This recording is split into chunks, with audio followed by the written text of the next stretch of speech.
Yes, my name is Mahesh, and the title for the talk today is Local Commands.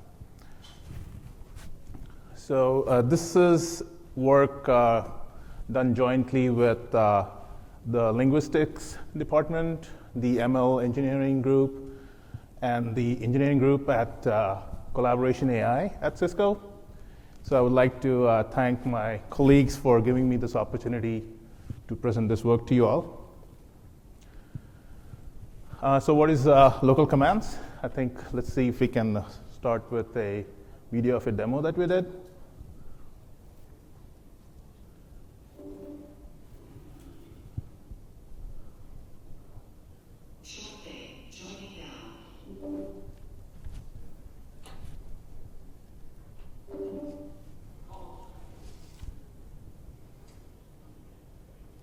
Which one did you want to call?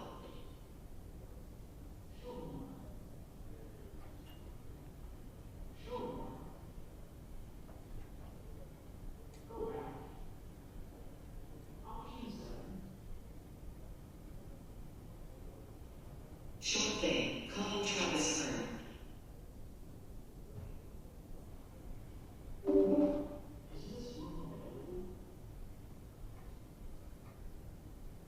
This room is reserved now, but it'll be available after 2 p.m.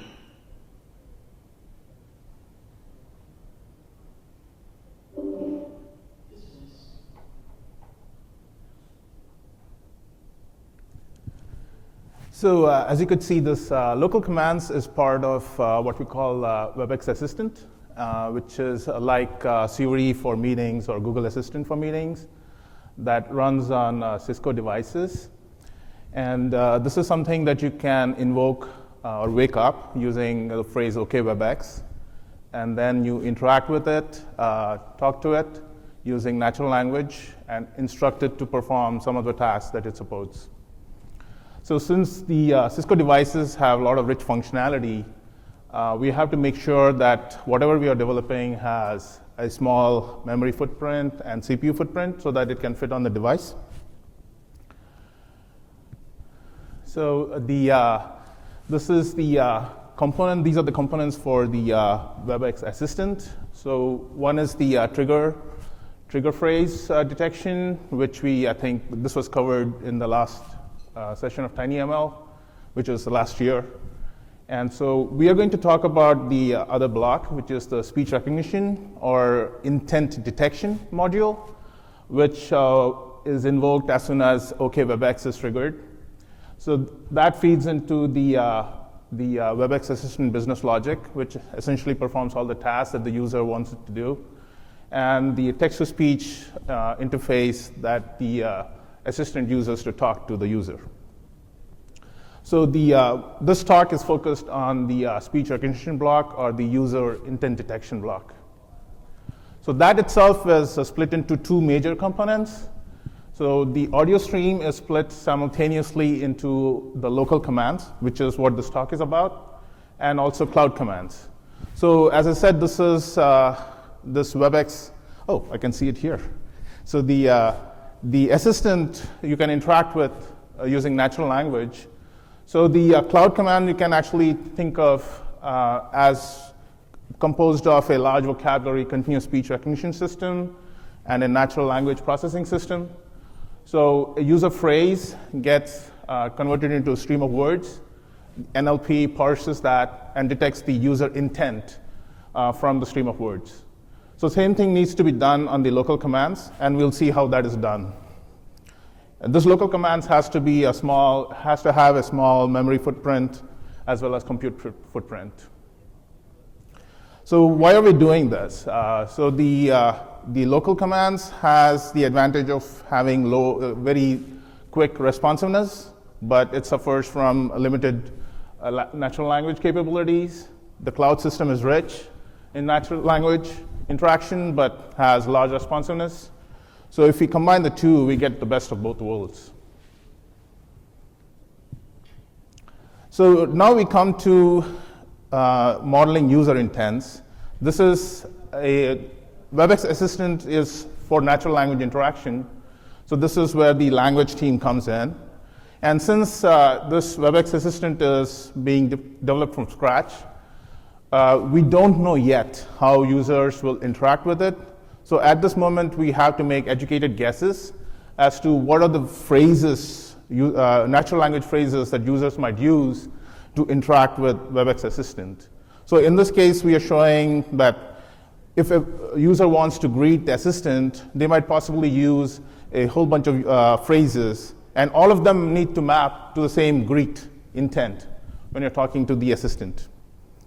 So this is where as I said, the linguistics expertise comes in.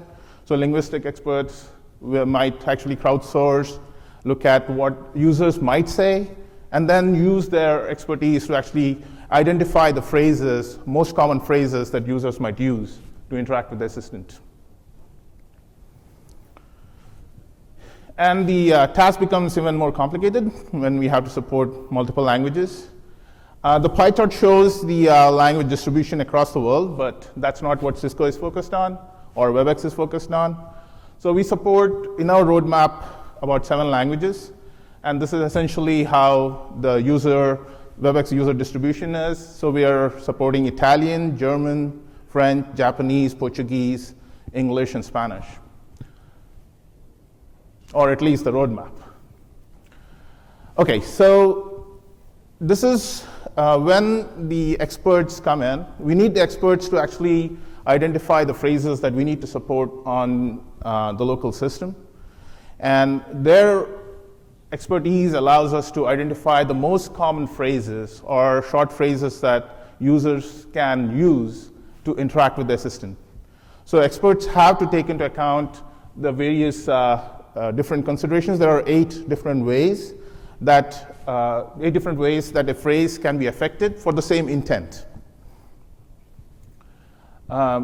So a whole bunch of things here, but what we need to see here is an example of what the decrease volume intent looks like across different languages.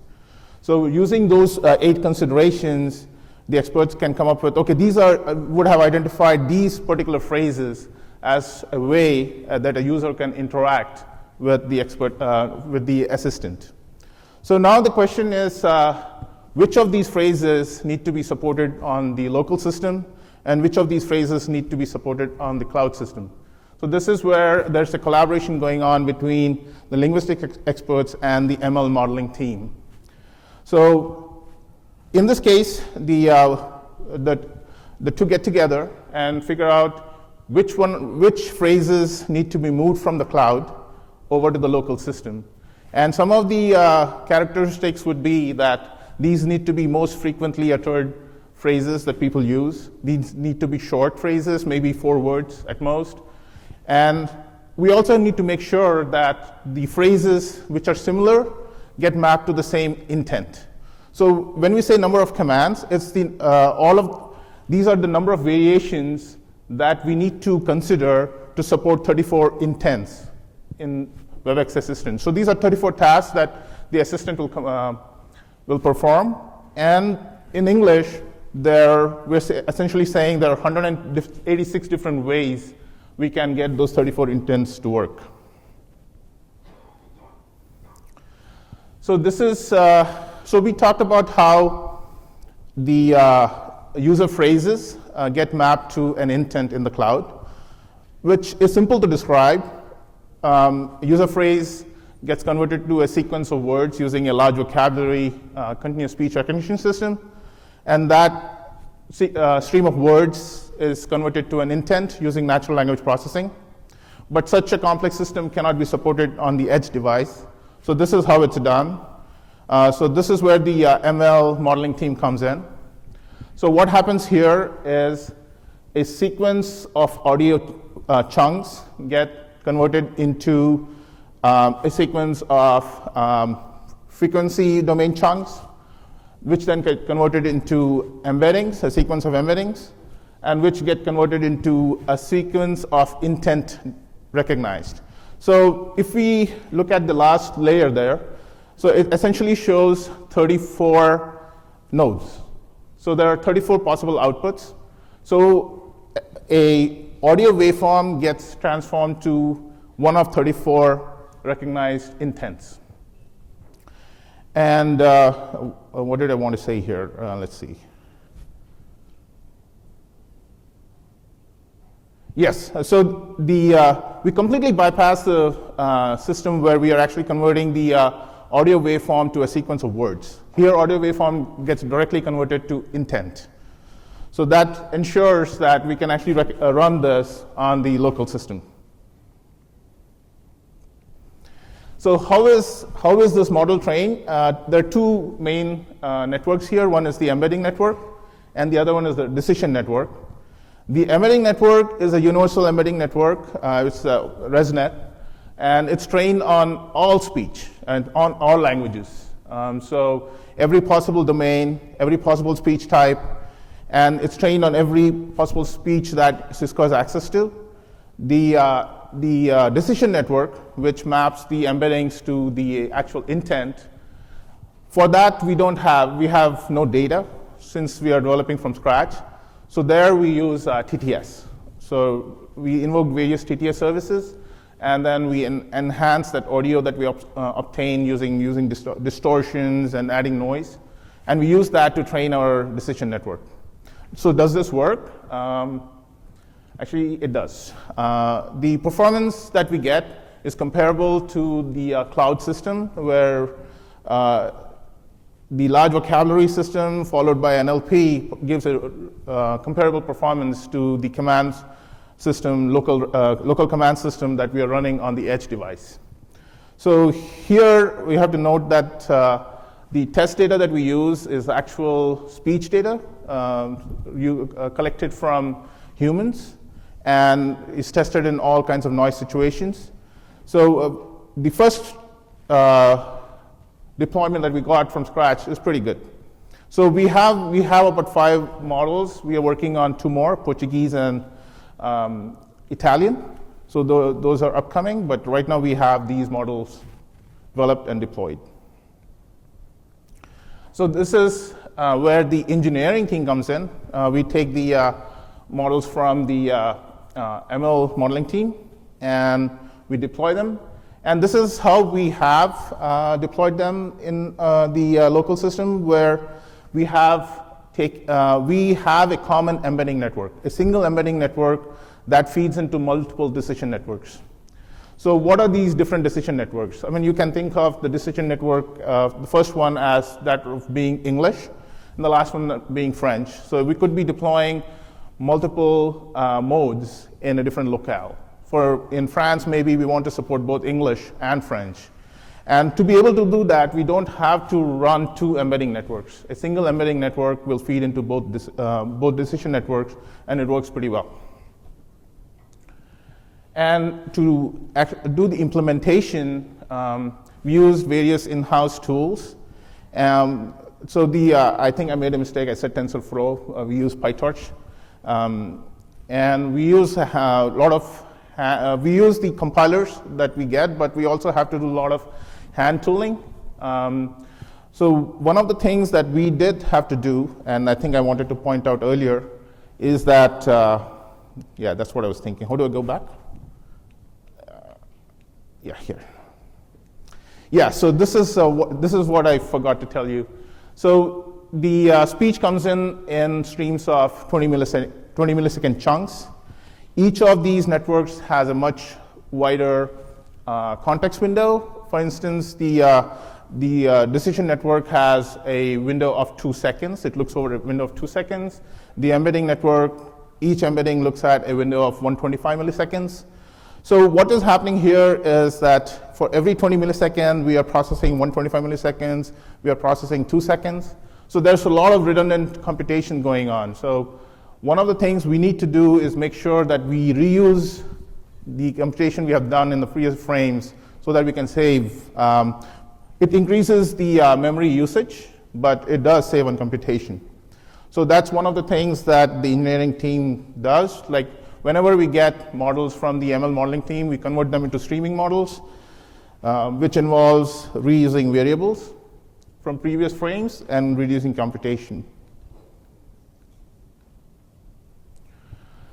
So that's what we call streaming implementation. We also do a lot of hand optimization, playing around with loops.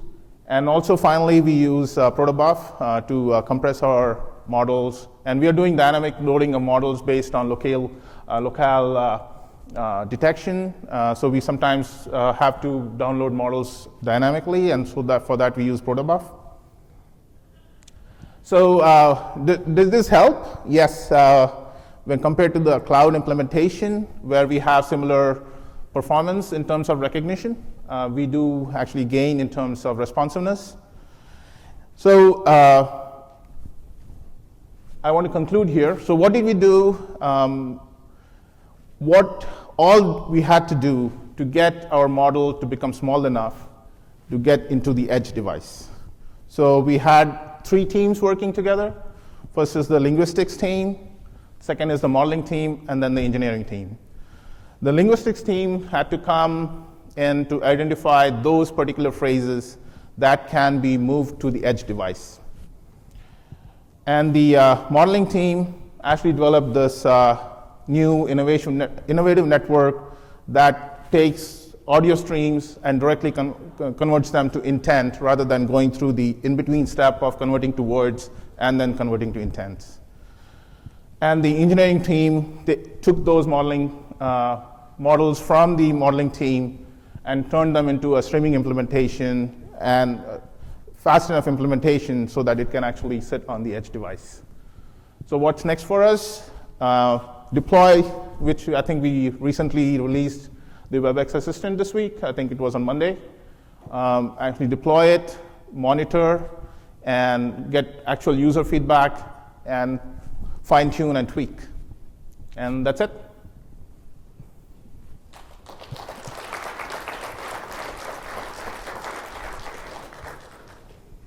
We lost Dave. Does anyone have any questions? I have a question. On your performance slide, Japanese seems to perform the best. Yeah, that is That's kind of atypical. Is that because there's fewer phrases that is in the vocabulary or something else? I think one of our linguistic experts is over here. She did tell me that Japanese has fewer phrases compared to English. So it could be we tried looking at what could be the reason why Japanese has such a good performance. Right now, we don't have a clear answer. But right now, we don't have enough data. I mean, as I said, all the decision networks were trained on TTS-generated data, but we believe also the reason why we have such good performance is the embedding network itself has been trained on a huge variety of real-life speech data. Hey, sorry about that. Well, thank you very much, Mahesh, for your presentation. Yeah. Okay, great, thank you.